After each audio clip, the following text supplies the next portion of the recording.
Good morning. Good morning. I'm Dr. Scott Cleveland, the Director of Catholic Studies and Assistant Professor of Philosophy, and I welcome you to the 4th Annual St. Hildegard Lecture. This lecture is an annual tradition in Catholic Studies in which we bring significant Catholics to campus to reflect on the importance of main themes of our program, the relationship of faith and reason, the role of beauty and art and culture, and our mission to transform the world. The lecture is named for St. Hildegard, an 11th century Benedictine abbess who was a mystic, expert on medicine, poet, and musician. She represents the integration we seek in the Catholic Studies program. Before I introduce our lecturer this year, I first want to introduce the president of the University of Mary and invite him to welcome you. Monsignor James Patrick Shea was ordained a priest in 2002 and became president in 2009. In 2010, he oversaw the formation of the Catholic Studies program. He studied widely at institutions such as the Catholic University of America, the Pontifical North American College in Rome, and Harvard University. Deeply committed to the education and formation of young people, he has served as an inspirational teacher and mentor for many students. With his integrated vision of Catholic education, Monsignor Shea has led the University of Mary to tremendous growth in students, programs, facilities, faculty, staff, and more. Please join me in welcoming Monsignor Shea to the podium.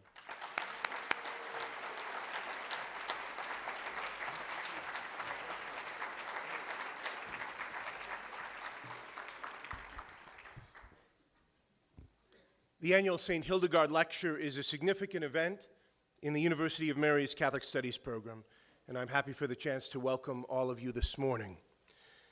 I'm most grateful to Dr. Scott Cleveland and to the other faculty of the Catholic Studies program for their efforts. Students, don't we love our Catholic Studies faculty?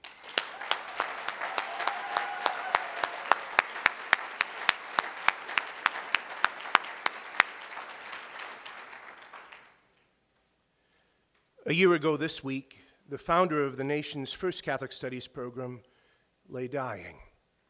Dr. Don Briel launched Catholic Studies at the University of St. Thomas more than 25 years ago.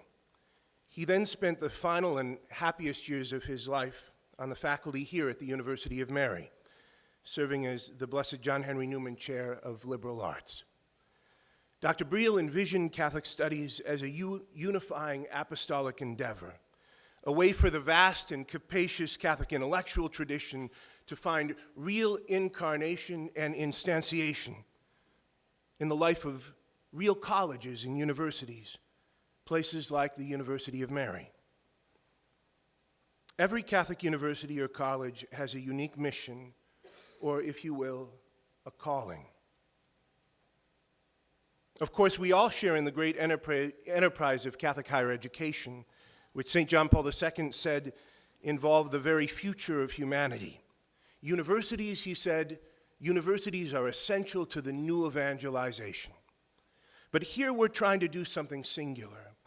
We rise up from the more than 1,500-year-old tradition of the Benedictines, who were, after all, the great figures of the old evangelization.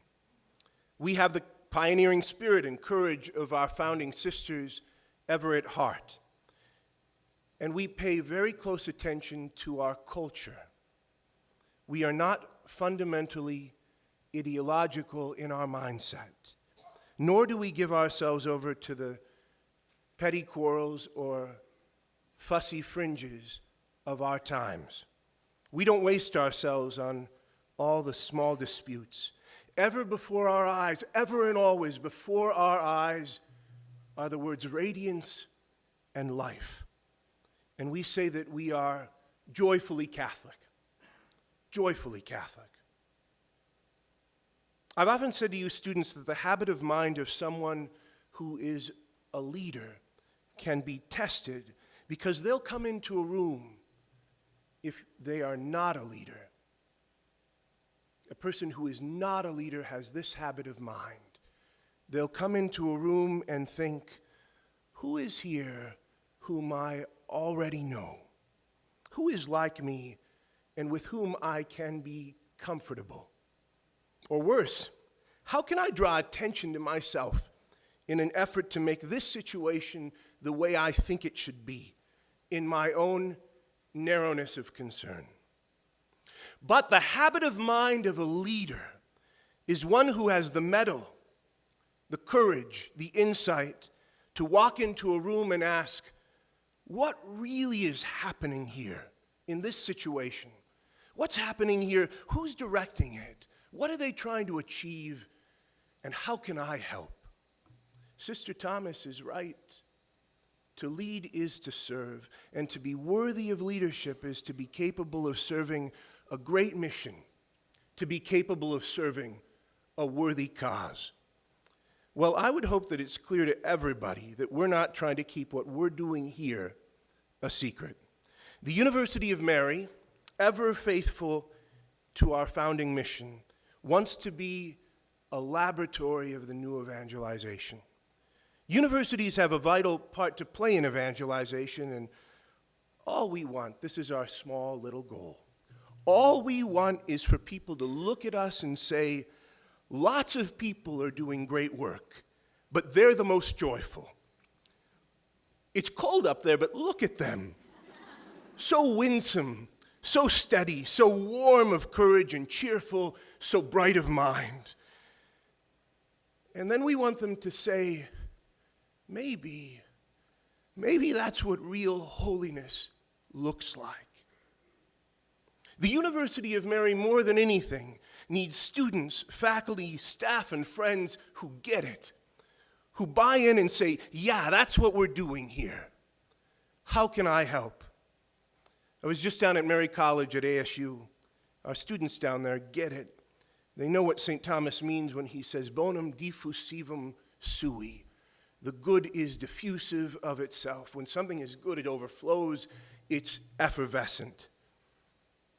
They've taken the essence of what we do here and they've planted it there, in the middle of the desert at the nation's largest university. They get it. Someone else who gets it is our speaker this morning. I've admired Monsignor Tom Richter for more years than I can count. He is an exemplary priest. He's overflowing with the good zeal that Benedict speaks of in the rule, and he's familiar with all we're doing here at Mary. Who better to speak to us about what it truly means to be a campus of the new evangelization? Monsignor, thank you for being here at the University of Mary to offer this, the 2019 St. Hildegard Lecture. May the tenderness and the gladness of Our Lady of Lourdes, whose feast day is today, be with all of us this morning. May she be with you, Monsignor Richter, as you share with us this message, evangelization without complication. Welcome to the University of Mary.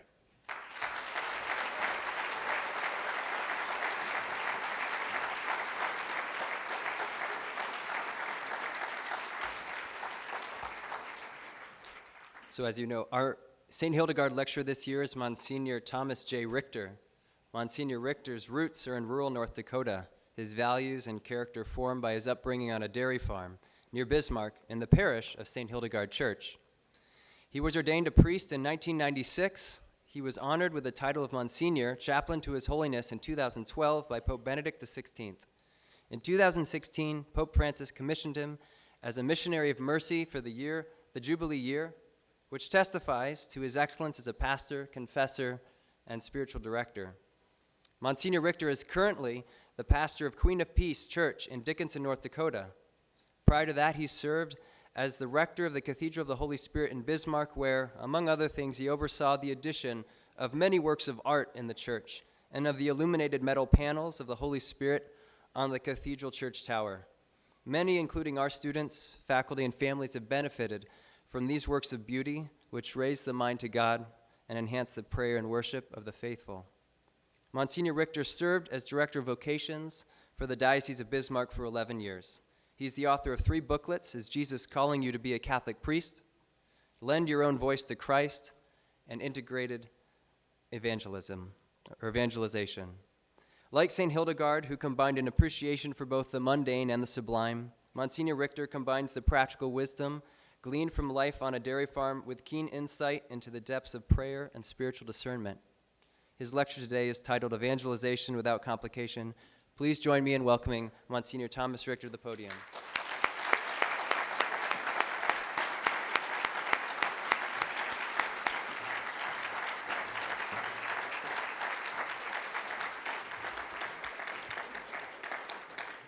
Thank you, everyone. Thank you, Dr. Cleveland.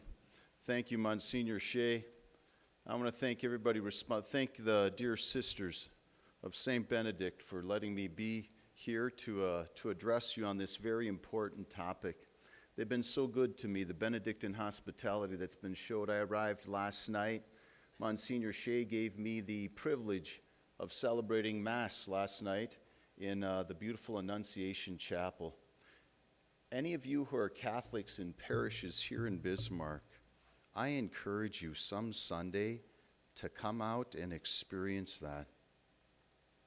You can really tell how a Catholic institution is doing by how they worship God. And it was remarkable, the singing, the prayerfulness of these students. It was truly remarkable. So if you're in a parish in Bismarck, and haven't been out there yet, sneak away. Still put your envelope in, of course. But come out and experience this beautiful worship of God from the hearts of the people who run and attend this wonderful campus of University of Mary. When Monsignor Shea asked me if I'd be willing to give the St. Hildegard Lecture, my pride was kind of interested. Why? You know, what's so great about little old me? And he said, well, isn't St. Hildegard your parish? So that's the qualification I bring. Those are the goods I'm delivering, everyone. I was baptized at St. Hildegard's parish. In fact, all 20 years of my, first 20 years of my life were at St. Hildegard's. I was baptized there, received First Holy Communion, First Confession, Confirmation. The night before I was ordained a Catholic priest, we had Eucharistic adoration in Little St. Hildegard's Church. It's been near and dear to us, and if you still go out there today, it's packed with Richters. And so there's a certain affection we have for St. Hildegard and what she has done for us without us even being aware. And so hopefully this is a little debt of gratitude to her. And we had a couple of priests who every Sunday kind of gave a St. Hildegard lecture. And so I feel like I've heard a lot of them. And I come here well prepared. Okay, we are on to this wonderful topic that Monsignor Shea has asked me to address. The title is Evangelization Without Complication. And there's 5 points to this, or 4 points to this talk. The first part of this address, dear people, is I want to establish the need for evangelization. And I trust with this crowd, it won't take much convincing. But we got to feel the need. We don't feel the need enough. How deeply we need to evangelize. And so that's what I want to do. The second part, I want to lay out for you a simple vision of evangelization. I think we have complicated it way too much, and I want to try to lay out a simple vision of evangelization. That will be the bulk of this address. The third part is two things in the heart, two interior movements in the heart. One has to oppose in order to be effective at evangelization. And then fourth, I just want to introduce very briefly 4 action steps for evangelization.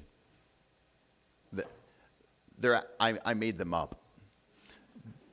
It's fun making stuff up, but I think they're true. So I'm just going to touch on them, and then you are going to be given on your way out a little booklet called Integrated Evangelization, and you can read about more with more explanation what I mean by those 4 steps. Before I get into the talk, however, I want to share with you the origin of this address, where it came from. For most of my life, most of my Catholic life, there are a few words in Catholic life that just didn't excite me. I didn't find them inspiring, engaging. They were bland. One of those words was stewardship. I just had a hard time getting excited about stewardship. I understand the reality is a beautiful thing, but the word stewardship just never, ever grabbed me. And then our good Bishop Zipfel made it the center of Catholic life for about 10 years in this diocese. The second word that I just found bland and unexciting was vocations. I just always felt it didn't have enough sacredness and enough sort of excitement to rally around. And then I was made the vocation director for 11 years. And then lastly, evangelization. I had never gotten excited about evangelization until 2015. A young woman named Michelle Dupont was the director of faith formation for the Diocese of Bismarck. Prior to that, she was a focused missionary for many years, and perhaps some of you know her. She lived right down the block from me. I was at the cathedral. She was just down the street at the Center for Pastoral Ministry. And I had the privilege of being able to direct her spiritually for a couple of years. Her whole life was evangelization, from beginning to end. She was excited about it all the time, everywhere. Well, in 2014, she was diagnosed with cancer, close to being married, engaged, diagnosed with cancer, and I think exactly 1 year to the day, if not the day, the week, she died in 2015. It was a very painful, long suffering with this terrible cancer that just deteriorated this lovely lady. Well, toward the end of her life and after her death, I started getting attracted to the word evangelization and getting excited about the whole concept. And so I started writing bulletin articles about evangelization. I expected to write 1, 2, maybe 3. It just started coming out and kept coming out. I wrote 20 bulletin articles on evangelization. A year before that, 1 or 2 would have been more than I could produce. The reason I share this is I want to hold up for you to consider this. It was due to her redemptive suffering. Her redemptive suffering evangelized me. I want you to consider the essence of evangelization is knowing how to receive love from God at the cross.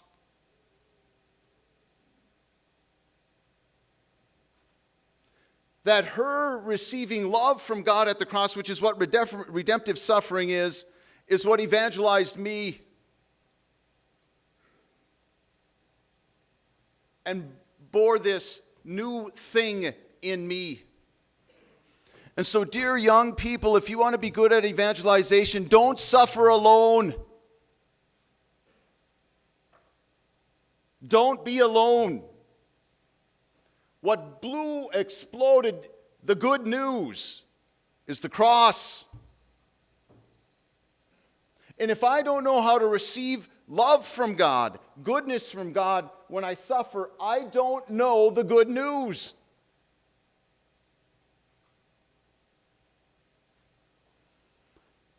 And so that's my central message. But I haven't begun my talk yet.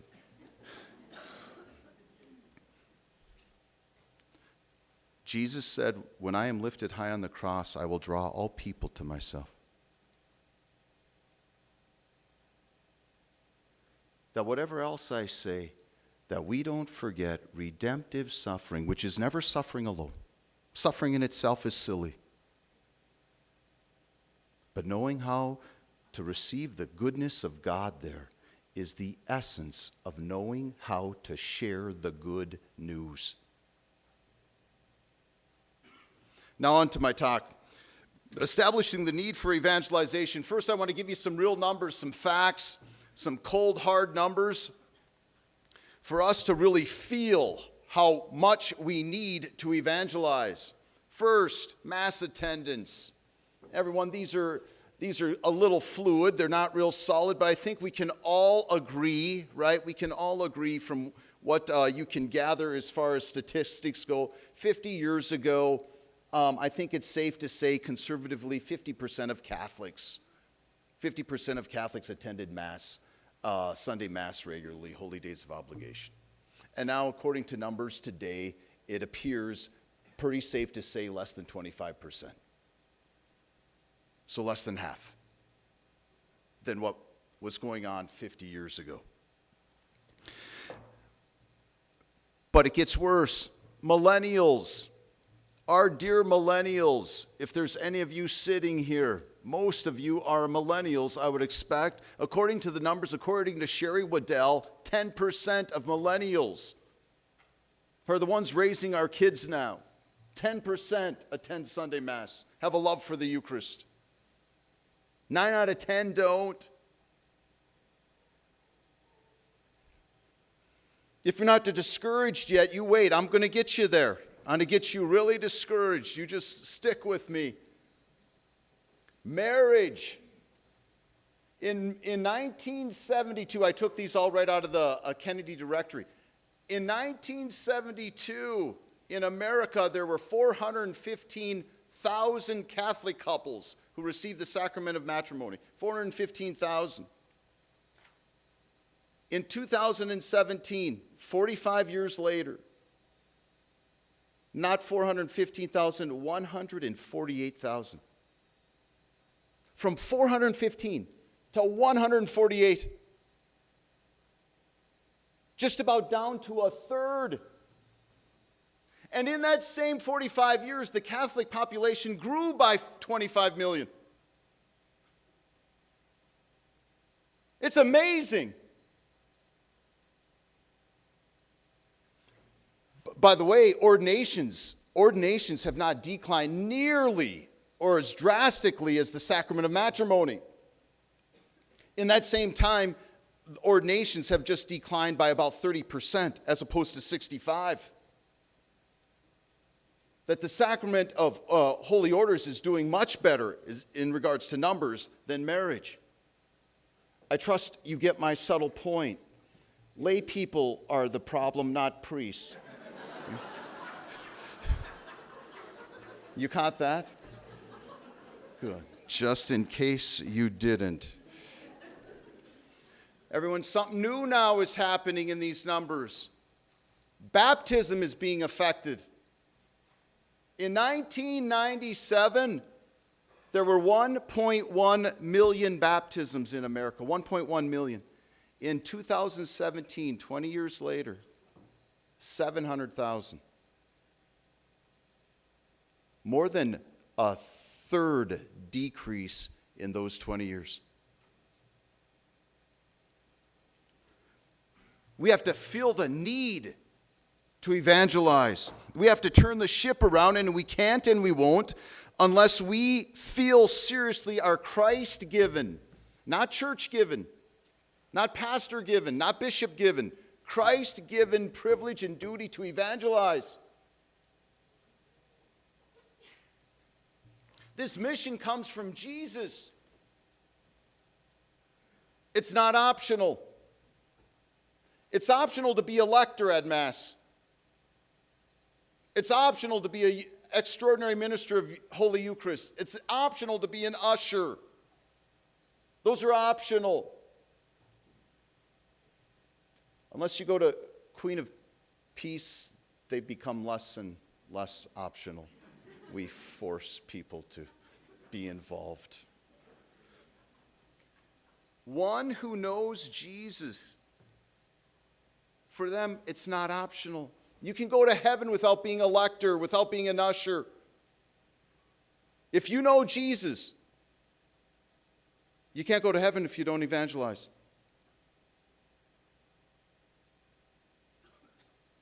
That's a little strong. But I just want to wake everybody up. Pope John Paul II, my great hero, I pray to him every single day. I miss him. He was once asked, can people who have never heard of Jesus in the far corners of the world go to heaven? You know what his response was? His response was, the better question is, can those who know Jesus, who have been baptized, but know there are people who don't know him and they don't evangelize, can they go to heaven?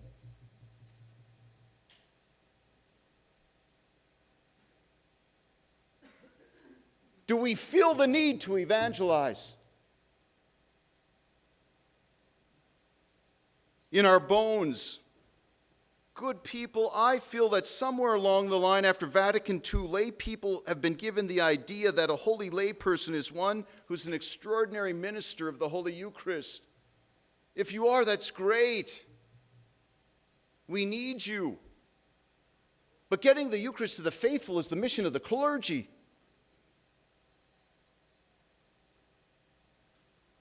And we're glad you help us.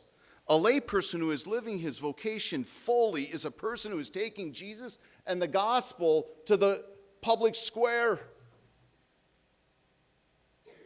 And students, your public square is this university. This campus.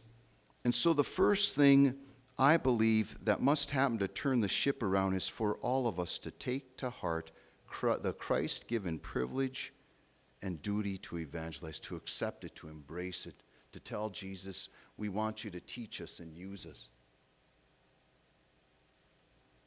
Second, a simple vision for evangelization.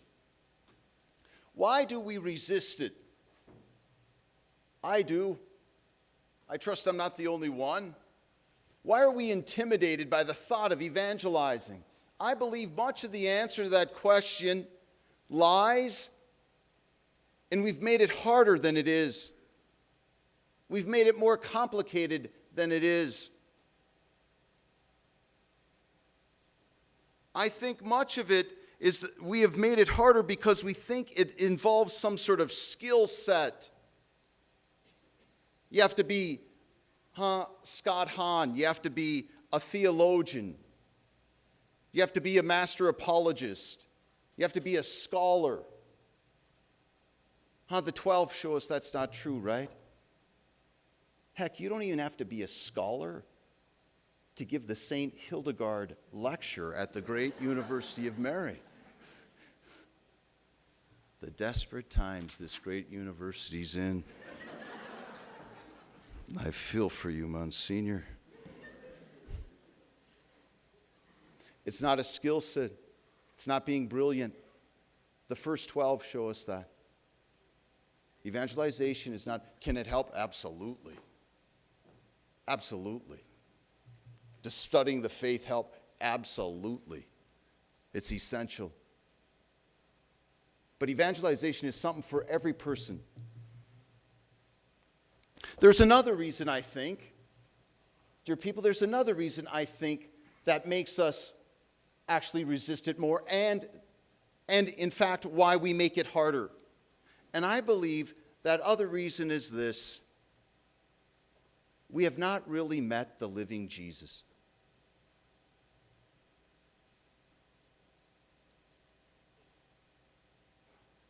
That evangelization becomes complicated and hard if we don't know the real living Jesus. If we don't have a lived relationship, if Pentecost hasn't happened, get Peter to evangelize before Pentecost. He can't and he won't.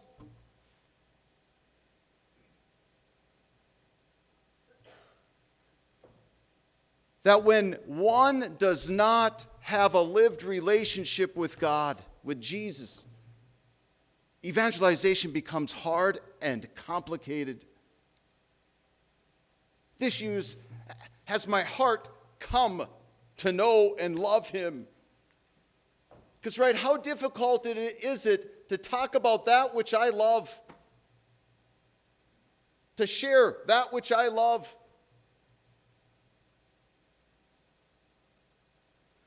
To quote the great theologian Carson Wentz, he also plays football.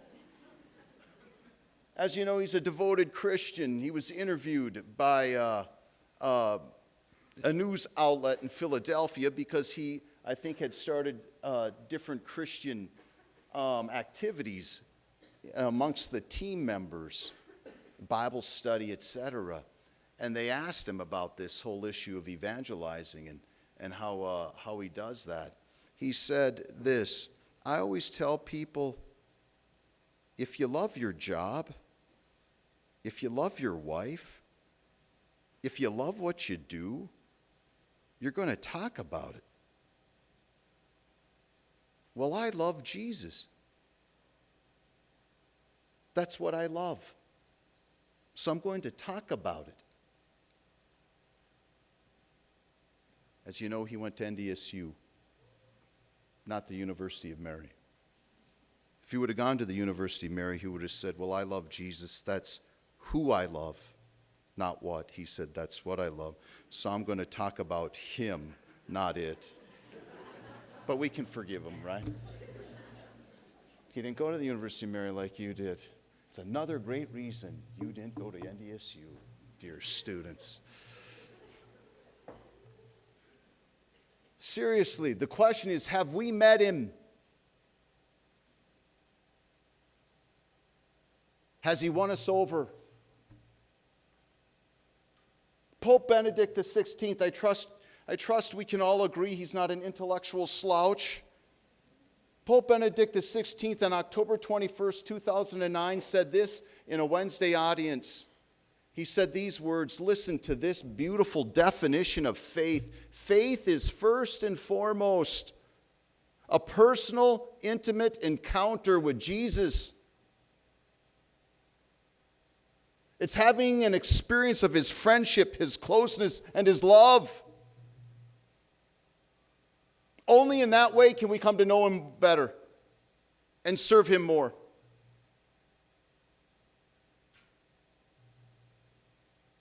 What a profoundly beautiful definition of faith.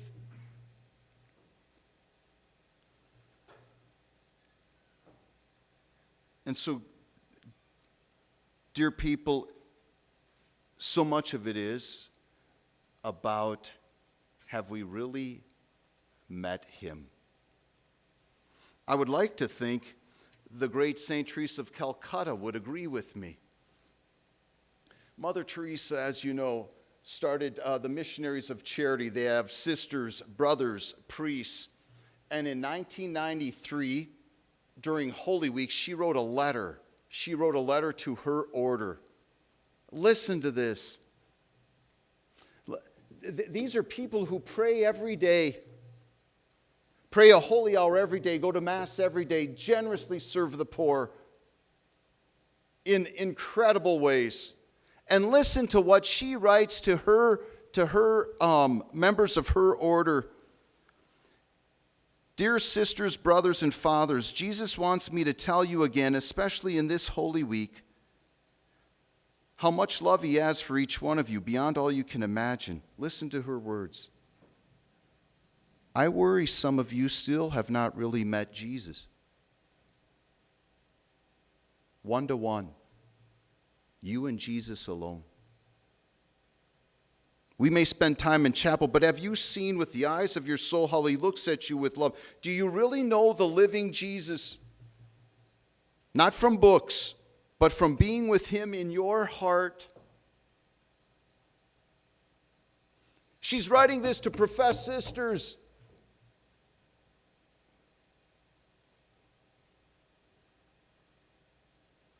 We can't underestimate how easy it is to live the sacramental life for years and not have an awakened heart. Hearts of the poor. Never give up this daily intimate contact with Jesus as the real living person, not just the idea. If not, prayer is dead. Meditation is only thinking.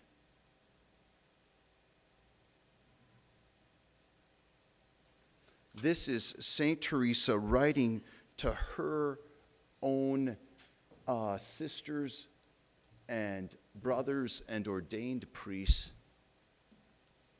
Let me put it this way. I think evangelization is complicated if we're catechized, sacramentalized, but not evangelized. Did you hear that, young people? If we're catechized, Monsignor Shea, Catholic Studies people, I think your challenge on this campus for evangelization is moving the catechized to evangelized. Because it's quite easy to be catechized and sacramentalized and not evangelized and don't realize you're not evangelized.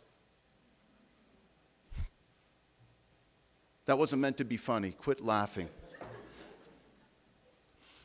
What is it? And so I think a great service to provide your students on this campus is to be able to expose and reveal to the catechized where they're not yet evangelized what it's like to be catechized but not have an interior life.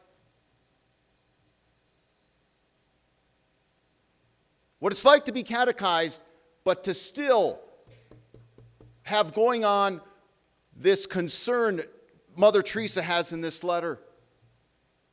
And you know what she points out? Here's what I encourage you to reveal. She says it's only thinking.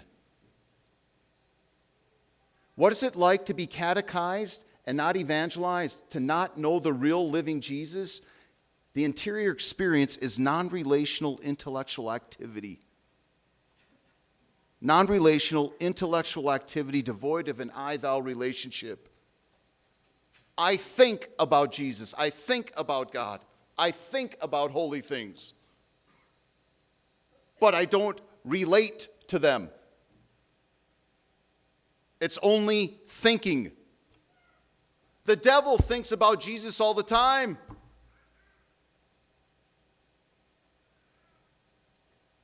The devil thinks about these things all the time. But he won't give himself. He can't relate. That to be catechized and sacramentalized but not evangelized, the primary experience is me thinking to myself.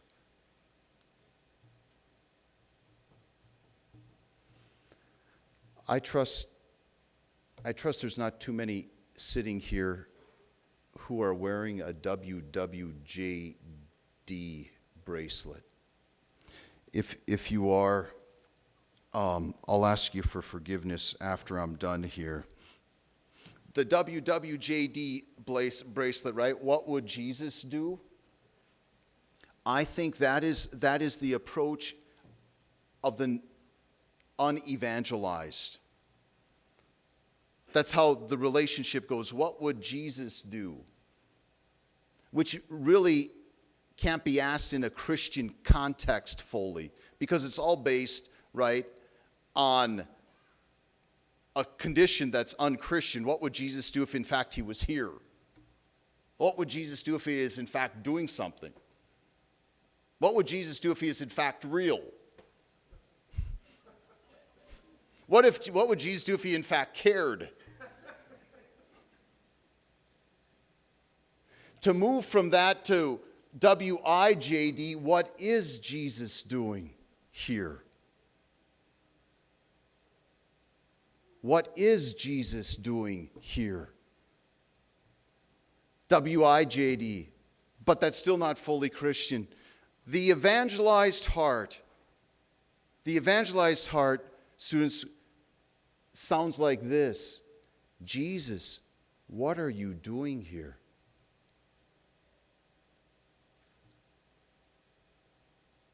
Jesus, what are you doing here? J Wade, you'll make a ton. JWAYD bracelets. It doesn't have the same ring as WWJD, but he will bless them. Sell them. Good people, I can't emphasize enough this non-relational intellectual activity devoid of a relationship as something that needs to be exposed and shown that that isn't Christian thinking. That is not how the Christian mind operates. The other thing that reveals to the catechized but not evangelized is a lack of specificity. If you have a lived relationship with God, you can talk about it with specificity. When I was vocation director for 11 years, one of the primary criteria I used to know if this young man had an awakened heart and knew God and it was real and not just an idea. Could they speak with specificity?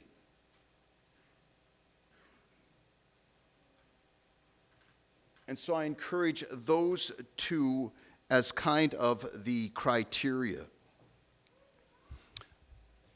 So it's not about a skill set. It's not about being brilliant.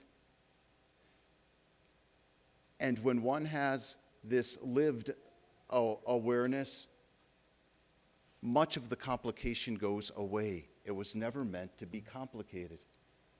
The third thing I just want to hold up to you, that evangelization, I think one of the reasons we resist it, it's still in me, it was certainly in me much more when I was younger, that in the back of my mind, in order to evangelize, that somehow one had to be strange. That somehow if you evangelized, you'd be strange. Right? Catholicism, however, it's countercultural, but it doesn't lead us and turn us into someone strange. You're all aware of the gospel passage where Jesus sends out the 12, and before he does, he gives all kinds of instructions. Right? No money bag, no second tunic, stay with the place, stay at the same place, eat the food they give. He lays out all these instructions. If you look deep into the Greek, really deeply into the Greek, you will see that his first instruction he gives is, don't be weird.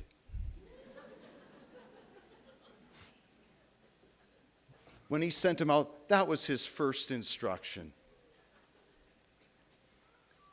Good Catholics, I believe that weirdness has chased more people away from Jesus than his teachings ever will. The opposite of evangelization I don't see as not sharing one's faith, but what I sophisticatedly call a certain religious weirdness. Don't be weird. What do I mean by that in all seriousness? It's a moral reality.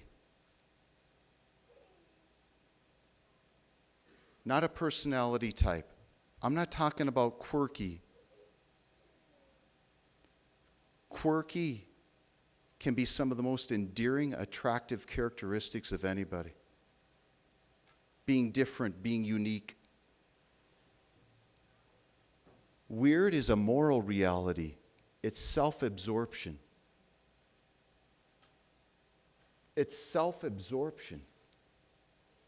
St. Augustine says that the spirit of evil is incurvatus est in se, the spirit of evil. What is evil like? It's self-absorbed. And religious weirdness is simply self-absorption in religious trappings.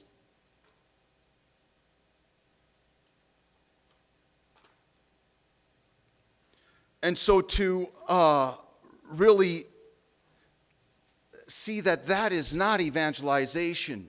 In fact, it's the opposite. And so now I finally have come to laying out my simple vision for evangelization. Dear people, this is what I believe evangelization is.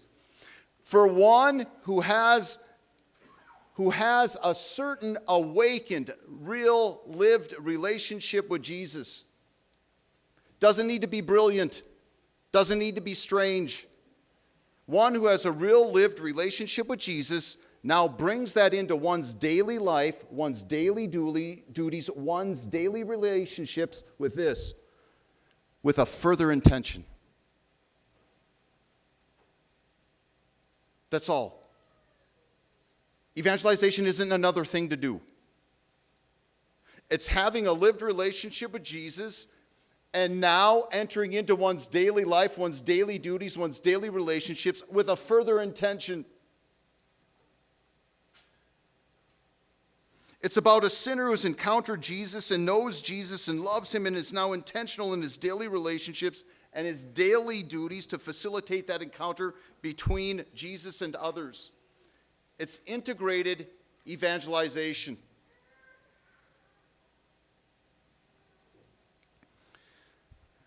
It was never meant to be complicated. Perhaps the best way to illustrate it, everyone, the simplicity of evangelization is through the stories in the gospel. In particular, the call of Matthew the tax collector. Listen to the simplicity of this. As Jesus passed on from there, he saw a man named Matthew sitting at the customs post. He said to him, "Follow me." So Jesus grabs him, claims him. He gets up and followed him. Now listen to this beautiful line. While he was at table in his house, many tax collectors and sinners came and sat with Jesus and his disciples. Not complicated. Matthew meets Jesus, follows him, and then at table in his house, he introduces many other tax collectors. That's the dynamic. Matthew is evangelized, then evangelizes, meets Jesus, then introduces others to him. Let me emphasize, Matthew did what he had done many times before. He had his buddies over for dinner. But now he had a further intention.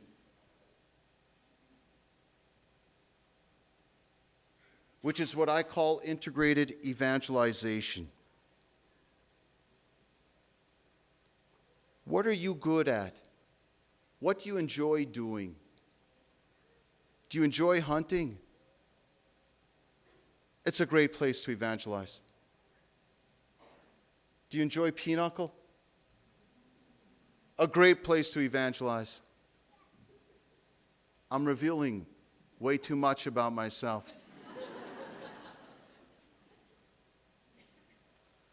But to simply live with this further intention. Let me close with this simple story, a wonderful example. One of my engaged couples, a couple of years ago at the cathedral, asked me to hear confessions after their wedding rehearsal, so I did, of course. And the entire wedding party, one by one, received this great sacrament and received the sacrament. One by one, the entire wedding party went. I was pleasantly surprised. Later that evening, it was intimated to me that the couple had told their bridesmaids and groomsmen for their gift, if they wanted to give them something, to receive the sacrament on the night of their wedding rehearsal. Here was an engaged couple who simply saw an opportunity to facilitate an encounter, doing what they did just with a further intention. It was never meant to be complicated. And so, dear people, I want to thank you for your attention. Thank you for your great love for Christ and the church.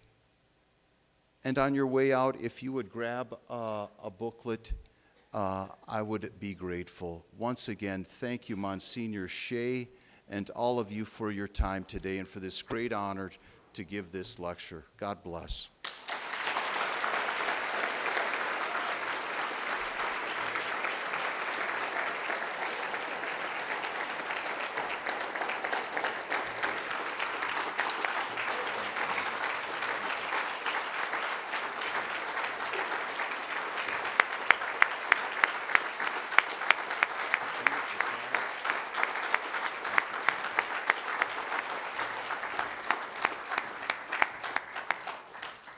Monsignor will be celebrating the noon Mass in Our Lady of the Word Chapel, if you're available.